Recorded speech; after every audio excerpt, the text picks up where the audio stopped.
Thanks for staying with us. And we are being joined by Pastor Oluntayo Stephen Olakunle.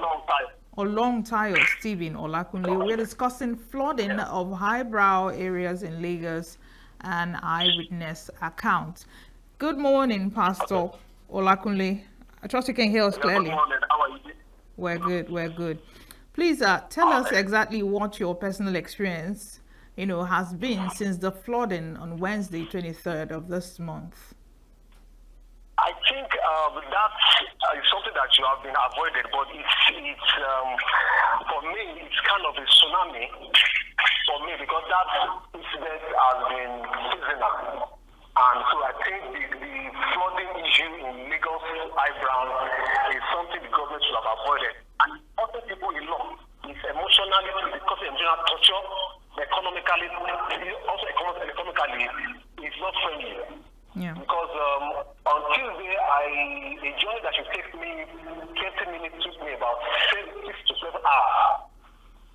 And the cost of that journey should be more than about 1,000 or thereabouts. I have to spend about 5,000. So I think the problem is like the infrastructure of ground is not adequate to carry the flux of people in that environment. So I think the government needs to talk about it. There are factors that cause that. Number one, that road is sitting upon in between the lagoon and the Atlantic Ocean. So I expect the government to have put infrastructure in place that will have probably take care of future traffic. So I think the problem is both between the government and even developer because that environment is like it has been overpriced. So people are trying to probably get their piece of cake and probably so the problem is both from the government and the developer. So I think it's something that they need to because right now the new economy of Lagos is within that axis. The refinery is there, all the new airport is going to that direction. So I think the government is not doing enough to be able to accommodate what is coming to that area. So I think that's what is causing the problem. And for me, the drainage that ITED did during, I don't know, some years back, about 16 years ago, the drainage is very shallow. It's not deep. It's not wide. So most of like I said, the road is in between the lagoon on the left, the Atlantic Ocean on the right. So water is not flowing into this water body. So it's like it's encroaching back to the road and it's causing a lot of traffic and ownership to the people that live in that environment. All right. It's I don't know how to explain it. It's the problem, like I say, is traceable to the government attitude to planning and oversight function. And then the developer, they are encroaching to the waterway that should pass into the water body. They are building on canals, on all this. So it's really bringing kind of environmental disaster into that environment. So the following day I couldn't go anywhere because I was 7 hours in about 20 minutes drive. That makes sense. Yeah. Doesn't make sense. All right. The drainage are blocked. A lot of things can be traced to it. Even the people too. Some of them they dump their dustbin or refuse on the canal. So the canal is blocked. The canal is small. The road, a lot of things are factors that contribute to that, and it has been happening every rainy season. And we just train for 4 hours or 5 hours. The corridor was in standstill, and I also learned that in Maryland, on the mainland, the upland, the same thing happened. So I think the government need to rise to their responsibility and do something about it before that place become an officer. It's so I was that day, and it happened 2 days, Monday and Tuesday, simultaneously like that. All right. It's well. All right. So aside the financial implication in terms of increased cost of transportation and of course the time involved in transporting yourself, what other disturbing or heartbreaking sights did you see, during that period that actually got to you, if you can share it with us? I did during that space of I was within that environment, that thing. I saw a pregnant woman checking for mice. A pregnant, heavily pregnant woman, because the vehicle was stuck, and in that kind of situation, a lot of things can happen. I pray nothing happened to that woman. She has been trekking for a long distance. I saw her go to a point, and she could not even move. And the time, it's the closing time. It happened around, I think, from 4 thereabouts. I didn't get to where I'm going until about 11 p.m. and I was still going on my further. So it's causing a lot of emotional pressure. It's causing a lot of health hazard. Like I said, I was in that traffic for that hour. The following day, I didn't wake up until the afternoon, on the 12th, because all my systems shut down. It's so, and this has been happening almost every year. But I think the government, they are paying this service to this issue, and it's somehow Lagos State should not be having this issue with all the IGR, with all the allocation released, with everything. By now, Lagos should be a small London. What you are seeing is something else. It's something else.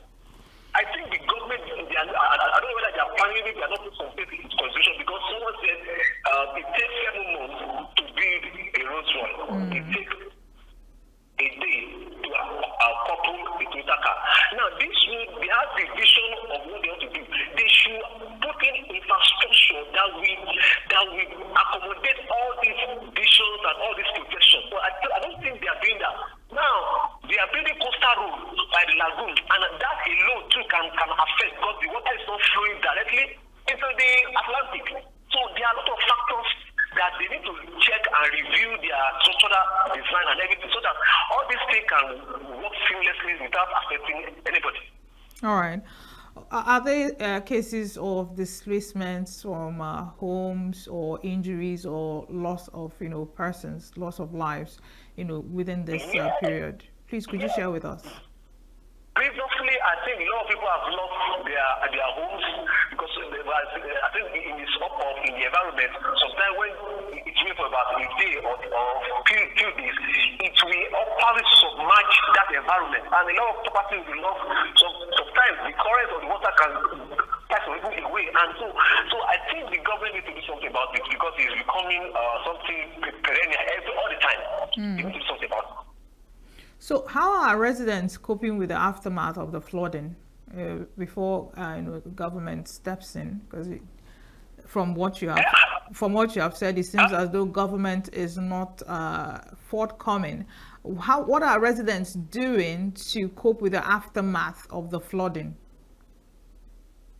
I think Nigerians will adapt to the situation. I think somehow. Sometimes what happens is that some of these people affected move away from the environment for a while, till the water subsides, and probably do the little they can do little correction, repairs, and everything. But it has become something like becoming recurring every season. Every season, there's this challenge of that thing being flooded, and I think the government needs to do something about it, because until you change your thinking, you will always recycle your experience. You need to think out of the box. You need to do something. You need to prepare for tomorrow, because the best preparation for tomorrow is doing your best today, not just doing anything. Doing what we have, what will not repeat what has been happening. So the government needs to, because the present administration has been trying to correct, but that should have been captured before now. We should have looked into all these anomalies and see how we can avert it. But somehow people are coping, but seriously, people are paying to their nose for the damages. Is there any medical and health response to the flooding? Because each time there's a flood issue, there are usually medical and health implications. So has the government brought out any roadmaps as to how to tackle any medical and health eventuality after the flooding? I don't have one for that, but I think Lagos State, in terms of response, emergency response, they have been doing their best, but I don't think it's enough. For me, it's something that they should have tried to avoid and back instead of trying to repair. So I think for what was on ground, I don't think even their medical assistance is enough. Because what happened on Monday and Tuesday, I don't think I didn't see any ambulance, I didn't see any medical van on the road. These were almost about 4 miles or 5 miles distance. I didn't see any provision. There's no provision. There's no medical stuff because of someone that fainted. I did not spot any. And for me, that's somehow. You should be able to at least each bus stop or each mile should have at least a first aid medical van in case something happens.